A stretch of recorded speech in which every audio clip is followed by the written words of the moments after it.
primal religions? So what are they? So as addressed by their title, they are the first and oldest religions that have ever been created. And they are seen all around the world. And even though they were created in many diverse and different areas of the world, they all appear to have lots of similarities. One of the biggest similarities they all have is that they usually are very spiritual and ritual. Just like most religions, there's a lot of participation that is required, which allows them to build upon that ritual aspect. Now, most primal religions believe two principles: that there is a spiritual essence surrounding us, and we are able to interact with that, which is animism, and that time is eternal, hence they sanctify it. Now, these two principles have been stuck with people all across the world with different religions for the past thousands of years: Christianity, Buddhism, Hinduism, everywhere. And that is why these principles are seen with modern popular religions. Like, modern popular religions have, taken inspiration from some of these primal religions and utilized it into their own religions now today. And even the philosophies of these, primal people. So, how did these primal religions become formed? So there's a huge misconception that these religions were founded and based on from fear and ignorance when, facing a threatening and incomprehensible world. However, though, it is truly created through reason and the admiration of God's nature and God himself. So this could be through having connections with past ancestors or feeling a spiritual or attunement or enlightenment with oneself. This is how they are essentially created. They can do this through a ritual or being able just to have that connection through communicating with that spirit. But they are maintained through oral tradition. And this allows them to pass it down and retain the true importance of the religion, which thus allows them to create a more sturdy foundation, like creating sacred art, temples, places, rules, guidelines. This allows them to be able to change and impact their society, which makes the religion more of a basis of how they live their life, which is what a religion should truly be. And that's how, some of these religions still exist to this very day. Now, the four examples of primal religions I'll be using in this presentation will be the Aborigines of Australia, the Yoruba of Africa, Plain Indians of North America, and the Aztecs in Mexico. Now, the Aboriginal religion. So the Aborigines people believe that they share their being with their country and all that's within it. So when a person dies, their country suffers or a tree dies. This also goes the same way for the other way around. So if a person is born, a tree is created, or that good stuff happens to their country. And this is purely due to the fact that that person is spiritually linked to that, and it's inextricably linked to that land. Now, animism, as I just addressed previously, plays a ginormous role in this religion, including in one of the biggest rituals it maintains, which is dream time. This allows the spirit to once again be linked with all the nature and ancestors that they have ever been connected to. And this is also very similar to the Dreamland, which we see in the Black Panther movie that's recently come out. They also believe in the land of the dead, or the sky world, which is some sort of type of afterlife. And, certain rituals were carried out in their life and death, they can enter it. So kind of like heaven with us, except that it's basically based more on our good deeds and our worship for God and, following his commandments. Now, once you may die, though, however, there's some people saying that you may be able to become a part of different lands and sites. That's according to their specific groups and tribes, and that's why, if you ever really think about it, these Aborigines people are very specific, very very protective of their land and their sacred sites so much, because they believe that if you're trying to destroy that site, then you're trying to destroy that soul, which is that person. Now, as I said earlier, basically, like Buddhism and Hinduism, they believe life is a never-ending cycle. They believe in reincarnation. And since they are different tribes, the mythology that takes place in these religions are quite different from each other. However, though, there's two big shared mythologies that are in them, which is the rainbow serpent and Captain Cook. So the rainbow serpent is a very powerful and potentially destructive serpent or snake. and it can create and heal illness, or it can end up destroying and blight others with sores and diseases. So it can create like rivers, mountains, farms, all that stuff that can help benefit society. However, though, it can end up destroying that and destroying communities. Now, Captain Cook is the representative of British colonialism, which is looked at as the harbinger of dramatic changes in social order. And obviously, this is his arrival is not celebrated in their mythology, and that's due to the fact that the Aborigines just don't want the British to be able to kind of change their lives and don't want them to have that dramatic impact on them. Now, moving on to the Aztec religion. So, the Aztec religion was based and purely made from sacrifices, and this is due to its mythology as well. So, the mythology of the religion was basically, it started with one god sacrificing himself to be the sun, and basically many other gods, they were trying to, they wanted to be the one to be the sun. And one god, the most humble of all gods, sacrifices himself to be the sun, and it wouldn't move. So all the main gods had to also sacrifice themselves as well in order for it to move around. And one of the biggest aspects, just kind of put this in the mind here, is that they believed in keeping nature in balance. So like one false step, a natural disaster, end of the world, and that the sun can stop moving and darkness can consume the world. So the sun can, however, be fueled with blood rituals to keep it moving and defeat darkness, aka Sky Wars, the war between, light and dark. And they also believed that a feathered serpent named Quetzalcoatl created humans. So the world was created several times before this specific event, whenever that one god decided to become the sun. There are multiple times where gods became the sun and allowed darkness to end up consuming them. However, this time it was supposed to, last for eternity. So Quetzalcoatl, since there are many humans that have already been created, though, but they're dead, he ends up going to the underworld and collecting all their bones, and he ends up bringing them back up to the surface. However, though, when he's on his way out of the underworld, he ends up tripping and breaking some of the bones. This is the reason why basically people are different shapes and sizes, because whenever the bones broke, you had some ones that were bigger than the others, therefore different shapes, different sizes.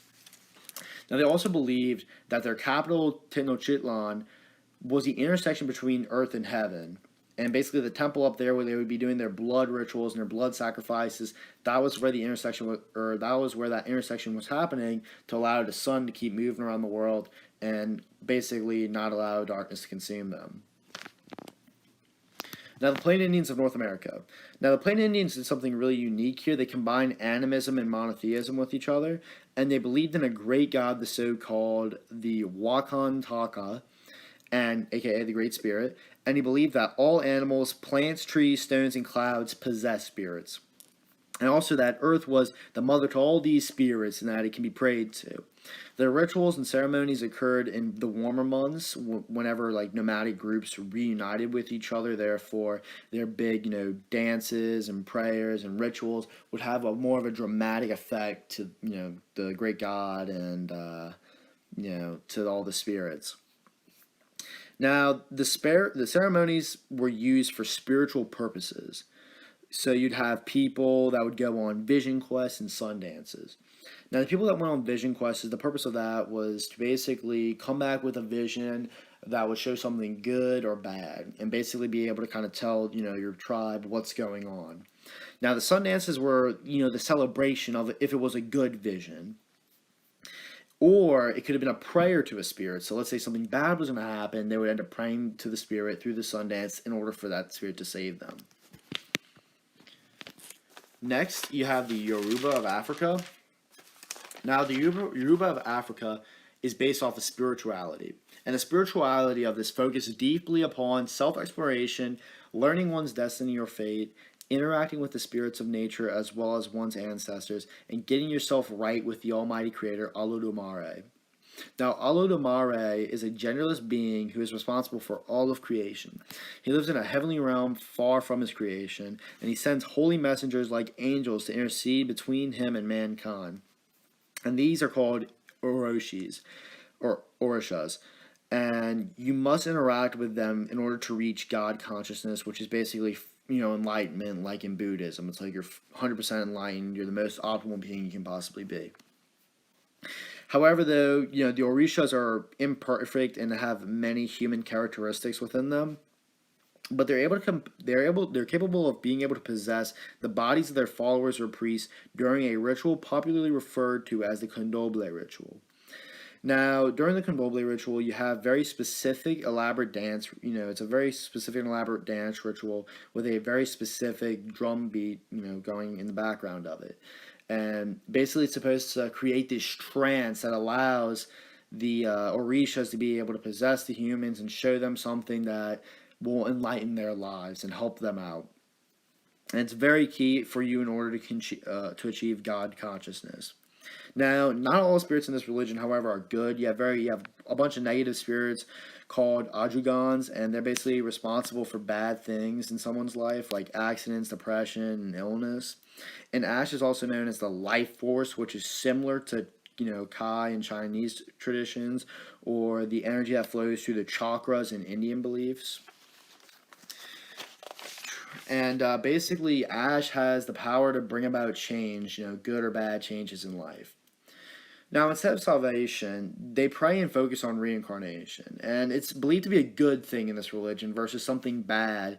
AKA in Buddhism, it's something that you try to escape from and not, stay in the process. And, in Buddhism, you wanted to reach full enlightenment. You wanted to, go into the heavenly afterlife and be separated from it.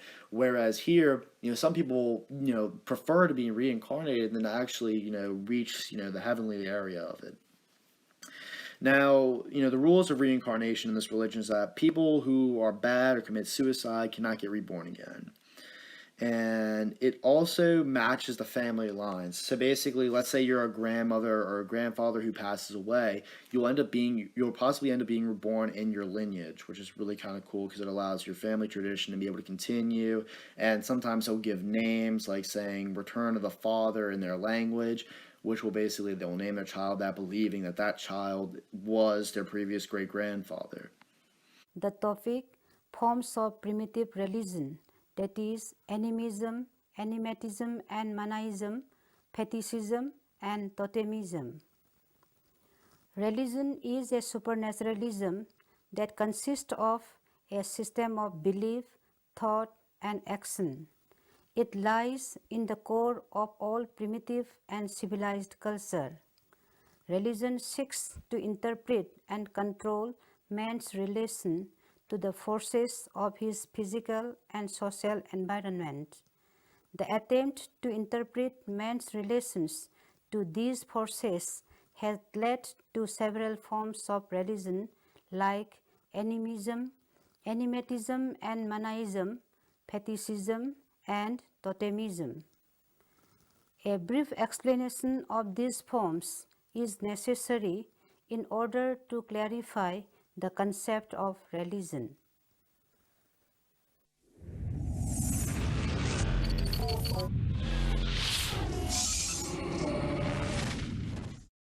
Animism is generally the doctrine that some vital principle or some kind of soul produces the living phenomena of organized bodies and yet exists apart from those bodies.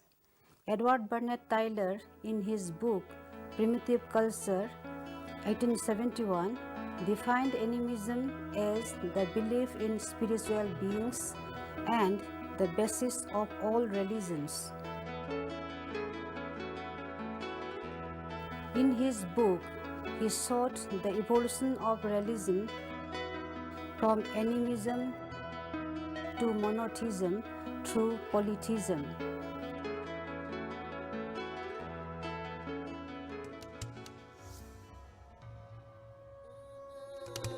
Spirits are the ethereal embodiment without real flesh and blood. Although spirits are non-material, they are real enough for those who believe in them. Primitives use different names to refer those spirits. Ghost, goblin, Chennai,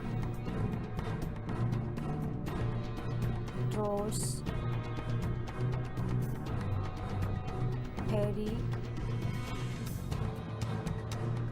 Wits, Demon, Devil, Angel, and even God.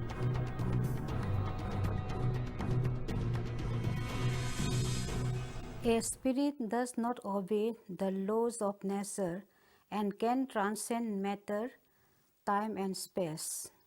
This makes the spirits wonderful and mysterious, and therefore they have been regarded as supernatural.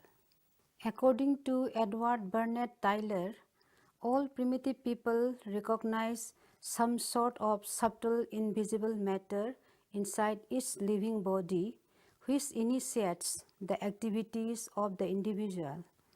The unseen subtle matter is regarded as power and termed as soul or anima.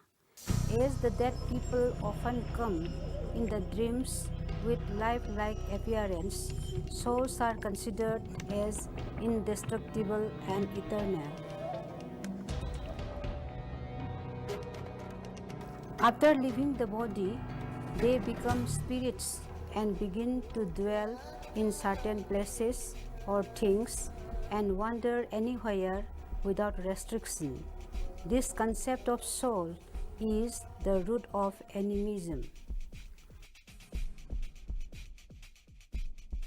Edward Burnett Tylor considered the belief in spirit or invisible soul or self as an inevitable result of a universal phenomenon such as dream. He asserted that the primitive man could hardly explain a dream in which he had certain actual experiences.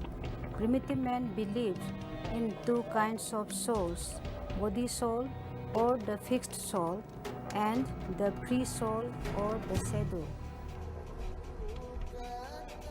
The body soul animates the body and pervades the whole of it, whereas the free soul, being independent of the body, can come out of the body and wander in different places. When it departs the body forever, the man dies. The dead person, distant relatives, next door neighbor, ferocious animals, etc., appear in dreams and trances because the soul interacts with them. However, a man goes on sleeping until the free soul comes back to the body to awake him. Free soul can easily be captured and injuries are created when these souls are affected. The primitive man seems to be very anxious with the ultimately departed immortal body soul, which can harm the living people. There is hardly any primitive group who does not care for his soul. But the ideas regarding the size and shape of his soul differ from region to region. Among the Lakhers of Assam, the soul resembles the original body in appearance and size.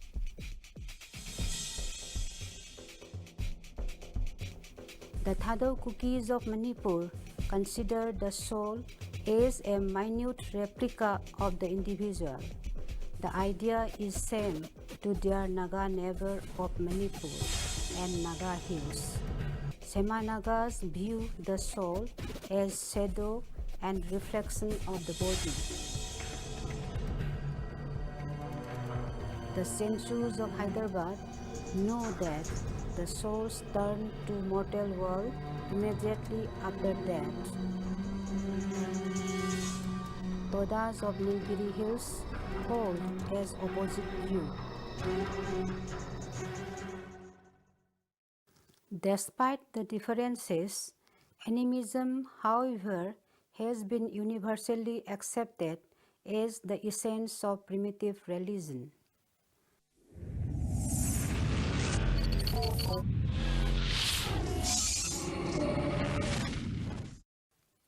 A few scholars criticized E.V. Tyler's theory of animism. According to them, the theory of animism was too critical and that it did not deal with the emotional content of religion. Professor Max Muller postulated a pre-animism stage where the spirits were not supposed to be only those of the dead man. Rather, each or every object was considered to have a life, and so all of them were the animate living objects. In other words, animatism refers to the belief in anything or anybody who is animate or endowed with life, and that life is considered to have a supernatural power of force. Max Muller has shown that the earliest form of religion consisted of the worship of various objects in nature. Being perplexed, they ascribed life to the lifeless things and corrected the unseen source of power with God. An example of animatism is found in the tribes of Bihar. They considered the bones, beads, stones, and feathers to have magical and living powers, and considered stones to be the children of Mother Earth and worshipped them.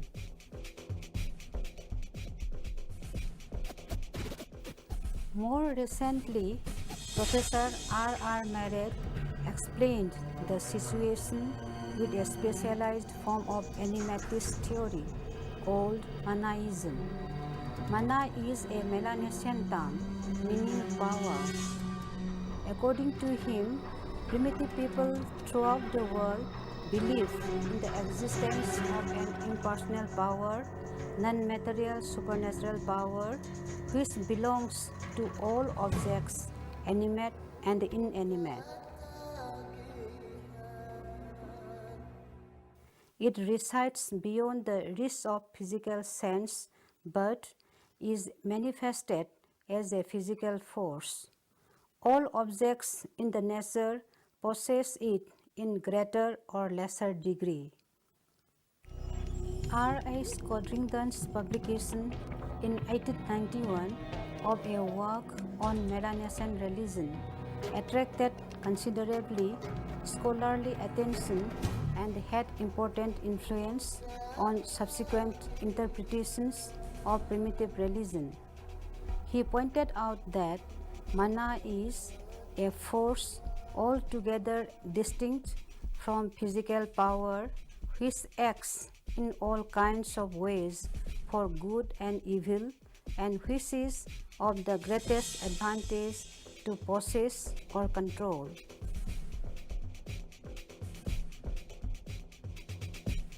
Ghosts of the dead and spirits of many kinds had mana.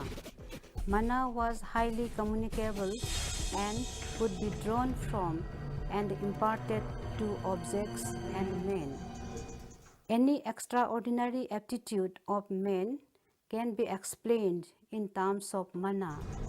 In Polynesia, where there were traditionally elaborate systems of rank, mana was often used as a direct measure of social position. High-ranking individuals might in fact possess so much mana. Any success in life is considered as a blessing for mana. In Polynesia, the master craftsman is able to show his excellence because he possessed mana. The weapon with which a mighty warrior wins a battle is also a favor of mana. An outstanding healer, an expert canoeman, and every successful man possess the power of mana in the background. The causes of failure are counted as a loss of mana. Any misfortune in the kingdom, like outbreak of epidemic disease, famine, etc., is believed to be caused due to loss of mana on the part of the king. Ideas similar to mana are found all over the world, though they are sometimes called by different names. For example, the American Indians recognize a similar power known as Orenda. The Iroquois call it Wakan, and the Algonquin Red Indians call it Manitou.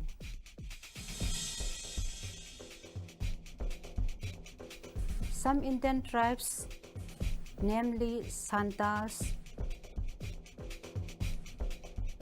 Mundas,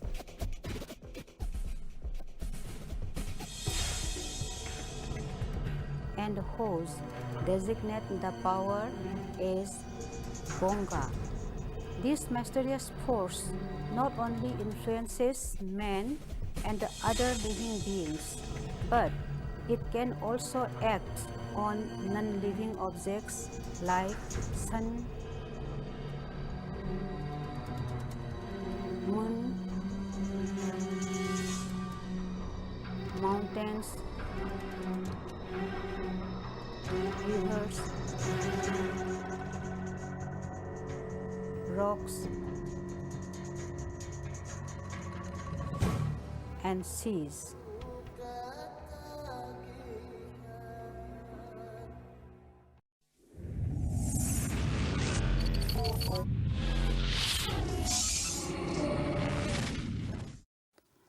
Fetishism has been defined both as religion and as magic. In its origin, it is the most primitive form of religion. It refers to an object called fetish, such as a stone, shell, necklace,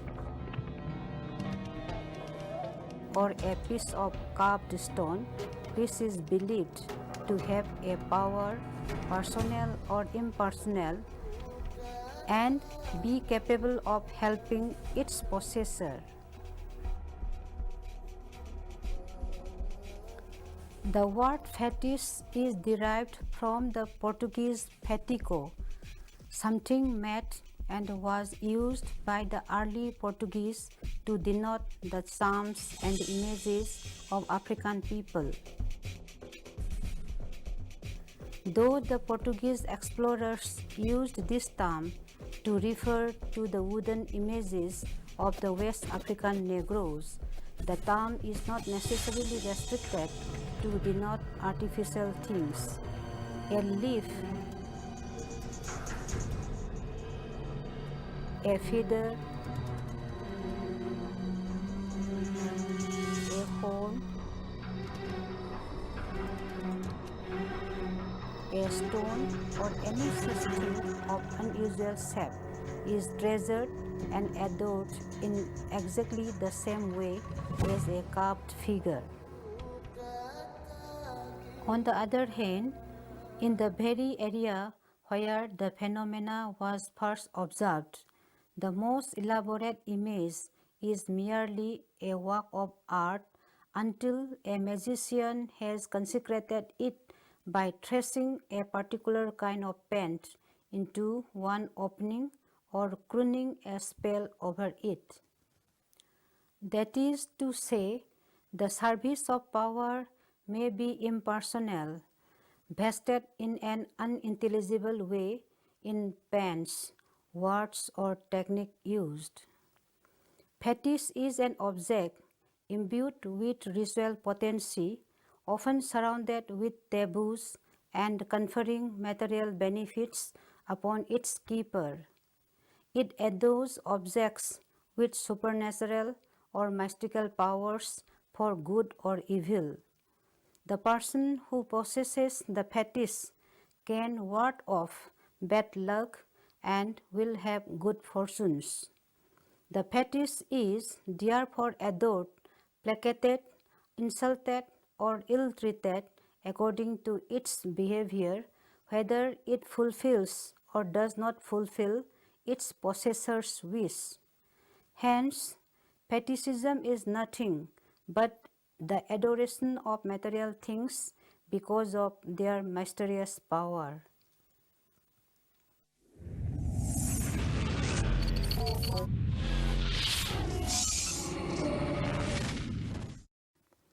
Totemism is an extension of fetishism. A totem is a species of animal or plant, or part of an animal or plant, or a natural object or phenomenon, or the symbol of any of these which signifies distinguishing feature of human group, similarly represented in the same society.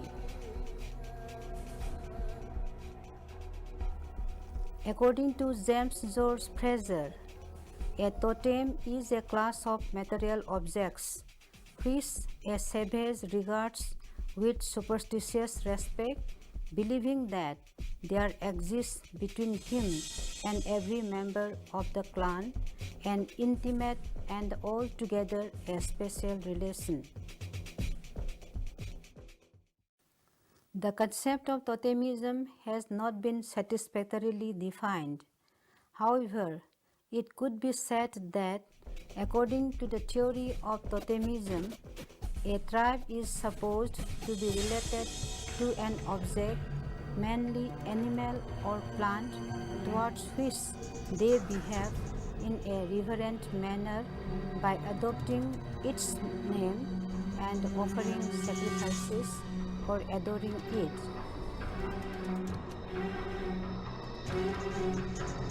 The totem usually belongs to animal world, real or imaginary, and a few belongs to the vegetable world. According to Emile Durkheim, all religious belief must have emanated as a sort of collective representation of the society in the form of totemic symbols. He regarded the culture of Australian Aborigines as the crudest in the world, and using it as the representative of the ancient conditions of mankind, he saw in the Australian totemic ritual the earliest form of religion. He found 460 and 500 totemic names in southeastern Australia to be names for animals and plants. Only 40 were for inanimate objects such as the moon, stars, fire, smoke, and water. Members of the tribal group affiliate themselves with totem. It is associated with their organization and it becomes the name of the tribe. An image of the totemic spirit and the animal or plant with which the tribe identifies. The tribe, the spirit, and the animal are united in a trinity with which cannot be separated into parts. Totemism appeared to be important to those societies in which it was found. It seemed to be important to be associated with the rule of exogamy between totemic groups. The relation that exists between the totem and the people is sometimes taken to be one of blood relationship. Hence, the totem has to be crossed in marriage. The killing or eating the group's totem or insulting it or using it for some purpose other than worshipping is tabooed. The totemic emblem are evolved with religious attitude and descent is traced through the totemic line. Totem may be a wolf, bear, turtle, hawk, fox, etc. Though totemism is universally found, it exhibits considerable variations.